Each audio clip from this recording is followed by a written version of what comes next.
കുമ്പസാരം കഴിഞ്ഞ് ഞാൻ പുറത്തേക്ക് ഇറങ്ങി വരുമ്പോഴാണ് സോഫി ചേച്ചി എന്നെ കാണുക. സോഫി ചേച്ചി എന്നോട് പറഞ്ഞു, അച്ഛാ, ഞാൻ ഇന്ന് ഒരു ഓപ്പറേഷന് പോവുകയാണ്. അപ്പോൾ ഞാൻ ചോദിച്ചു എന്താണ്? പറഞ്ഞു, ഈ കിഡ്നിയിൽ പ്രോബ്ലമായിട്ട് ഒരു കിഡ്നി റിമൂവ് ചെയ്യുവാനായിട്ട് അവിടുന്ന് ആവശ്യപ്പെട്ടിരിക്കുകയാണ് ആസ്പത്രിയിൽ നിന്ന്. അച്ഛൻ നന്നായിട്ട് പ്രാർത്ഥിച്ചോളൂ.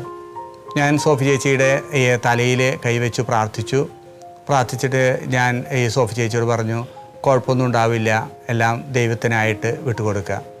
അങ്ങനെ ഞാനും കുറച്ച് നേരം പ്രാർത്ഥിച്ചു, സോഫി ചേച്ചിയും പ്രാർത്ഥിച്ചു, എന്നിട്ട് തിരിച്ചു പോയി. 2-3-4 ദിവസം കഴിഞ്ഞിട്ട് സോഫി ചേച്ചി വീണ്ടും എന്നോട് പറഞ്ഞു. അപ്പോൾ ഞാൻ ചോദിച്ചു, ഓപ്പറേഷനൊക്കെ എങ്ങനെയാണെന്ന് ചോദിച്ചു. അപ്പോൾ പറഞ്ഞു, അച്ഛാ, വലിയൊരു അത്ഭുതം ഉണ്ടായി, ഓപ്പറേഷനൊന്നും വേണ്ടാന്ന് ഡോക്ടർമാർ പറഞ്ഞു, അതെല്ലാം റെഡിയായി. അപ്പോൾ അത് ദൈവത്തിൻ്റെ പ്രത്യേകമായിട്ടുള്ള ഒരു ഇടപെടലാണ്.